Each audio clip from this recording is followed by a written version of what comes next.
नमस्कार दोस्तों। अभी हमें पता है कि कुछ दिनों पहले यूएस ने कुछ कंपनीज के ऊपर सैंक्शंस लगाए, जिन कंपनीज के ऊपर ये इल्ज़ाम था कि रशिया और नॉर्थ कोरिया के बीच में जो आर्म्स और ऑयल ट्रेड हुआ है उनको जो है हेल्प किया है उस पूरे ट्रेड को इन कंपनीज ने। अभी इसमें ऑब्वियस सी बात है, एक कंपनी जो है वो नॉर्थ कोरियन कंपनी है, इसमें दो कंपनीज जिन पे सैंक्शंस लगे हैं वो रशियन कंपनीज हैं, और इवन यूएस ने दो इंडिविजुअल्स के ऊपर भी सैंक्शंस लगाए थे, और ये सब कुछ पिछले वीक में हुआ था। अब हुआ क्या है कि इसी को फॉलो करके यूके ने भी अभी फ्रेश सैंक्शंस लगा दिए हैं उन्हीं सेम कंपनीज पे जिनके ऊपर यूएस ने सैंक्शंस लगाए थे। यूके का साफ कहना है इसमें, क्योंकि हमारे जो स्ट्रैटेजिक पार्टनर्स हैं वो सैंक्शंस लगा रहे हैं इन कंपनीज के ऊपर, तो इसीलिए हम भी इनको पूरी तरीके से इनके ऊपर सैंक्शंस लगा रहे हैं, इनको बैन कर रहे हैं। अब यूएस का एक्चुअल में शुरू से जब ये पूरा रशिया यूक्रेन का वॉर शुरू हुआ था तो यूएस ने स्टार्टिंग से ही कहा था कि ये जितने भी स्ट्रैटेजिक पार्टनर्स हैं रशिया के, ठीक जैसे ईरान, जैसे कि नॉर्थ कोरिया, ये सब जो है ये लोग, ईरान ने शहीद ड्रोन्स दिया है रशिया को बड़ी मात्रा में, जिसको यूक्रेन के अंदर में यूज किया गया,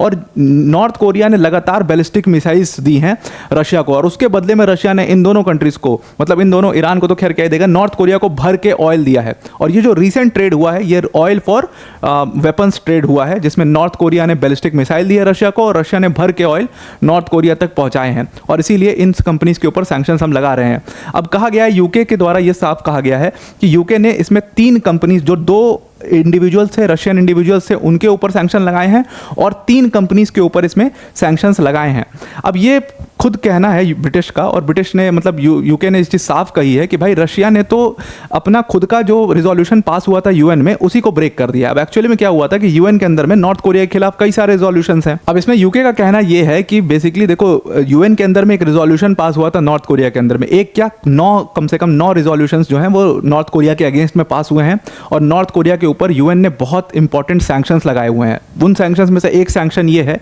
कि कोई भी कंट्री जो कि यूएन की मेंबर है वो नॉर्थ कोरिया के साथ किसी भी तरीके का आर्म्स ट्रेड नहीं कर सकती है, लीगल आर्म ट्रेड नहीं कर सकती है। अगर वो आर्म ट्रेड करती है तो जो कंपनीज ये आर्म्स ट्रेड में इन्वॉल्व होंगी उनके ऊपर भी सैंक्शंस लगाया जाएगा, और उनको माना जाएगा कि इन्होंने यूएन का रिजोल्यूशन वायलेट किया है। अब ये रिजोल्यूशन एक्चुअली में शुरू कब हुआ था, मैं आपको एक बार बता देता हूं। ये रिजोल्यूशन जो है वो साल 2003 में नॉर्थ कोरिया ने क्या किया था कि एनपीटी से खुद को हटा लिया था। एनपीटी मतलब नॉन प्रोलिफरेशन ट्रीटी। अब एनपीटी बेसिकली क्या काम करता है, एनपीटी इस चीज़ के ऊपर काम करता है, मैं आपको ओवरव्यू दे देता हूं कि जो भी कंट्रीज अपनी न्यूक्लियर कैपेबिलिटीज़ को बढ़ा रही हैं, या जो भी कंट्रीज अपने यहाँ पर बैलिस्टिक मिसाइल्स को डेवलप कर रही हैं ज़्यादा से ज़्यादा, जिसकी वजह से ह्यूमन काइंड या मैन काइंड को खतरा है, तो ये एनपीटी उस चीज़ को रोकता है बेसिकली। तो उससे क्या किया था कि एनपीटी का पहले मेंबर हुआ करता था नॉर्थ कोरिया, लेकिन किम जोंग उन में 2003 में इससे हटा लिया था खुद को, और उसके बाद नॉर्थ कोरिया के ऊपर कई सारे इल्ज़ाम लगे। नॉर्थ कोरिया के ऊपर इल्ज़ाम ये लगे कि 2006 से ही ये अपनी न्यूक्लियर कैपेबिलिटीज़ को लगातार बढ़ा रहे हैं,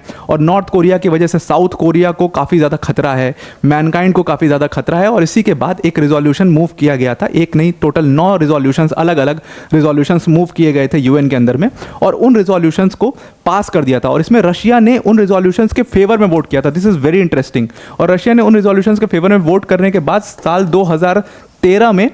नॉर्थ कोरिया के ऊपर कई सारे सैंक्शंस लगे, जिसमें एक सैंक्शन ये था कि कोई भी कंट्री नॉर्थ कोरिया के साथ ऑफिशियल आर्म्स ट्रेड नहीं कर सकती है। अब ये जो साल 2013 में सैंक्शंस लगे थे, इसमें रशिया के पास वीटो था, क्योंकि ये सारे sanctions United nation security council ने लगाए थे ऑब्वियसली, तो यूएनएससी में अपना वीटो यूज़ करके रशिया जो है वो नॉर्थ कोरिया के ऊपर ये सैंक्शंस लगवाने से बचा सकता था, पर रशिया ने ऐसा कुछ नहीं किया। तो इसी के ऊपर, इसी कड़ी में यही चीज़ जो है यूके कह रहा है कि भाई रशिया ने तो खुद सैंक्शंस को वीटो नहीं किया था उस टाइम पर। जब उन्होंने खुद उस सैंक्शंस को वीटो नहीं किया था, तो अब फिर उनको, मतलब वो एक तरीके से उसके फेवर में थे उन रिजोल्यूशन के जो यूएन में पास हुए नॉर्थ कोरिया के अगेंस्ट में। अब फिर से ये नॉर्थ कोरिया के साथ आर्म्स ट्रेड करके उन्होंने उस रिजोल्यूशन को, जो खुद जिसके फेवर में इन्होंने वोट किया था, उसको वायलेट किया है पूरी तरीके से, और इसके लिए रशियन कंपनी के खिलाफ और जो लोग इसमें इन्वॉल्व हैं उनके खिलाफ सैंक्शंस लगने ही चाहिए। अब ये जो सैंक्शंस हैं जो अभी लगाए गए हैं, ये एक नॉर्थ कोरिया की कंपनी है, इसका नाम है पाइंग यांग सान शिपिंग। अब इस कंपनी के ऊपर इल्ज़ाम ये है कि जितना पेट्रोलियम प्रोडक्ट्स रशिया से नॉर्थ कोरिया पहुंचा है उसको इसी कंपनी ने पहुंचाया है। और दूसरी कंपनी जिसके ऊपर सैंक्शन लगा है उसका नाम है टॉप लीवो बंकरिंग कंपनी लिमिटेड। अब ये टॉप लीवो बंकरिंग कंपनी के ऊपर इल्ज़ाम ये है कि जो व्लादिवोस्टोक का पोर्ट है रशिया के अंदर में, जो व्लादिवोस्टोक का रीजन है जहां पर 4 पोर्ट्स हैं रशिया के अंदर में, वहां पर जितना भी पेट्रोलियम प्रोडक्ट्स डॉक हुआ है वो इस कंपनी ने डॉक किया है, तो इसीलिए इन दोनों कंपनीज के ऊपर सैंक्शंस लगा दिए हैं। Now this is very important. अब रशिया ने एक पूरा सेकेंड गेम खेलना शुरू किया है इसमें। ये रशियन मैप है, और रशिया का ये पूरा रीजन है,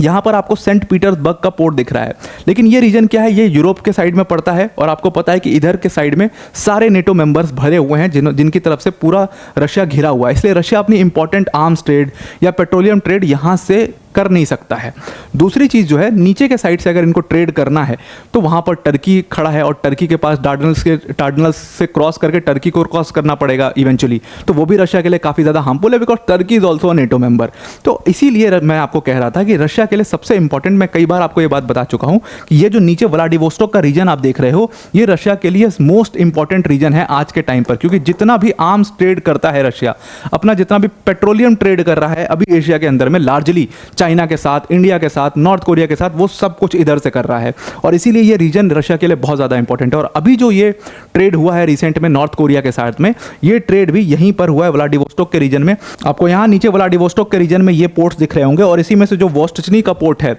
वहीं पर ये ट्रेड जो है इस बार किया गया है। और वोस्टचनी का जो पोर्ट है वो रशिया के लिए काफ़ी इंपॉर्टेंट है, उसके साथ साथ जो बाकी के 3 पोर्ट्स हैं वो भी काफ़ी इंपॉर्टेंट हैं जितने भी व्लादिवोस्टोक के रीजन में पड़ते हैं। और इसीलिए इस पूरे एरिया को सिक्योर करने के लिए रशिया ने चाइना से बहुत अच्छे रिलेशनशिप बना रखे हैं, बिकॉज जस्ट इस रीजन के नीचे, व्लादिवोस्टोक के रीजन के नीचे चाइना की बाउंड्री शुरू हो जाती है। और इसीलिए चाइना से अच्छे रीजन्स बनाए रखने का सबसे बड़ा कारण ये व्लादिवोस्टोक का रीजन है, बिकॉज अगर चाइना से भी यहाँ पर खराब कर लेगा रशिया तो फिर उसके पास कोई और वे नहीं होगा इंटरनेशनल वाटर्स में जाने के लिए। ऊपर का जो रीजन आप देख रहे हो ये पूरा आर्कटिक का रीजन है और ये साल में, मतलब समझ लो आप, साल के 10 से 11 महीने जमा ही होता है, तो यहाँ से ट्रेड करना बहुत मुश्किल है। हालांकि अब यहाँ पर भी रूट क्रिएट हो रहा है धीरे धीरे, बट मेजरली ये नेविगेटेड रूट नहीं है, इसलिए रशिया इसको यूज़ नहीं कर सकता है। तो रशिया के पास अभी व्लादिवोस्टोक का जो रीजन है वो इसीलिए बहुत ज़्यादा स्ट्रैटेजिक इंपॉर्टेंस रखता है और इसीलिए चाइना के साथ लगातार अच्छे रिलेशंस रशिया बिल्ड कर किए जा रहा है। तो आई होप आपको ये पूरा आर्टिकल समझ में आ गया होगा। वीडियो को एंड करने से पहले अनअकैडमी टीम की तरफ से एक छोटी सी अनाउंसमेंट है।